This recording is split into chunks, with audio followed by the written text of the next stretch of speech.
BJP का यहाँ उतना सपोर्ट पहले नहीं हुआ करता था, ये एक फैक्ट है। मुस्लिम्स के अगेंस्ट जो उनका बिहेवियर रहता है, वो परसेप्शन को चेंज करने के लिए आप क्या क्या इकदाम उठाने की कोशिश कर रहे हैं? आज अगर वादी कश्मीर में अमन, शांति, खुशहाली है, ये मरकज की हुकूमत, ये मोदी साहब की हुकूमत की देन है। वरना इसी बड़गाम में, इसी वादी कश्मीर में हमेशा बम, बंदूक, पिस्तौल, गोलियों और ग्रेनेडों का शोर सुनाई पड़ता था। चूंकि ये बाई इलेक्शन है, इससे पहले यहाँ पिछले साल असेंबली इलेक्शंस में बीजेपी ने अपना कैंडिडेट नहीं उतारा था, लेकिन चूंकि उमर अब्दुल्ला साहब यहां से इलेक्शन लड़े थे और उन्होंने इस सीट को खाली किया है, अब यहां बाई इलेक्शन है, तो बड़गाम के लोग, यहां के रहने वाले जो मायनाज लोग हैं, बड़े लोग हैं, उन्होंने इस बात के लिए हामी भरी कि यहां बीजेपी का कैंडिडेट होना चाहिए। और आगा मोहसिन साहब एक लोगों के लिए, आवाम के लिए दर्द दिल रखने वाले, खिदमत खलक का जज्बा रखने वाले, गरीबों, मस्कीनों और ज़ईफों की मदद करने वाले एक नौजवान शख्स हैं जो हमेशा आवाम के बीच में रहते हैं। और मुझे पूरा यकीन है कि हमारे आगा मोहसिन साहब को जबरदस्त सपोर्ट यहां बड़गाम से मिलेगा। जनता पार्टी जिंदाबाद, भारतीय जनता पार्टी जिंदाबाद। आपसे जानना चाहेंगे कि बीजेपी का यहाँ उतना सपोर्ट पहले नहीं हुआ करता था, ये एक फैक्ट है। तो कई सारे परसेप्शंस थे बीजेपी के हवाले से, मुस्लिम्स के अगेंस्ट जो उनका बिहेवियर रहता है, वो चाहे सेंटर या डिफरेंट स्टेट्स में, उस चीज को आप कैसे देखते हैं? और यहाँ पे उस परसेप्शन को चेंज करने के लिए आप क्या क्या इकदाम उठाने की कोशिश कर रहे हैं? 2014 के बाद जब मरकज में मोदी साहब की हुकूमत आ गई और मोदी साहब ने जो कश्मीर के लिए काम किए, आज अगर वादी कश्मीर में अमन, शांति, खुशहाली है, आज अगर वादी कश्मीर के अंदर बाजारों में रौनक है, सड़कों पे चहल पहल है, स्कूल, कॉलेज और यूनिवर्सिटीज खुले हैं और बड़े पैमाने पर डेवलपमेंट के काम हो रहे हैं, ये मरकज की हुकूमत, ये मोदी साहब की हुकूमत की देन है।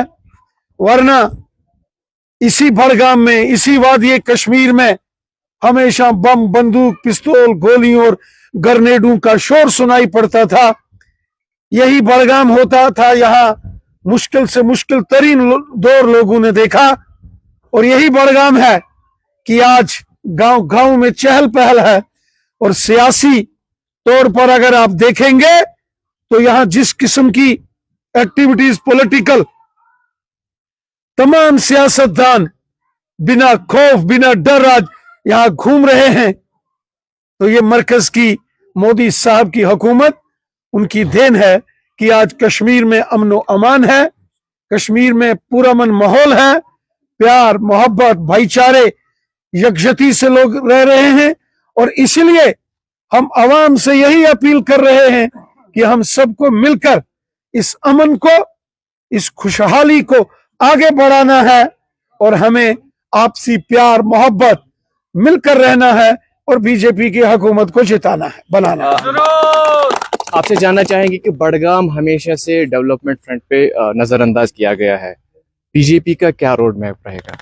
भारतीय जनता पार्टी जिसका मंशूर है सबका साथ, सबका विकास, सबका विश्वास, सब हमारे हैं, हिंदू, मुसलमान, सिख, ईसाई, कश्मीरी, डोगरा, गुजर, बकरवाल, पहाड़ी, सब हमारे हैं। हम सबकी खिदमत के लिए हैं, हम सबके खादिम हैं और हम बड़गाम की आवाम को यकीन दहानी कराते हैं कि हमें यहां से कामयाब करिए।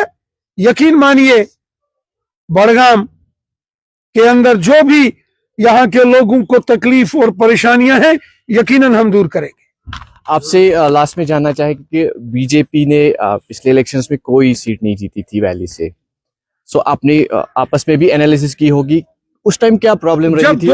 2024 में असेंबली इलेक्शन में 5 के करीब करीब सीटें ऐसी थी जो हम जीतने के कगार तक पहुंच गए थे। शोपियान, अनंतनाग वेस्ट, राजपुरा की सीट और इसी तरह आप देखेंगे तो गुरेज, करना जैसी सीटों पर बीजेपी ने जबरदस्त जो है मुकाबला किया था, क्लोज फाइट में आ गई थी।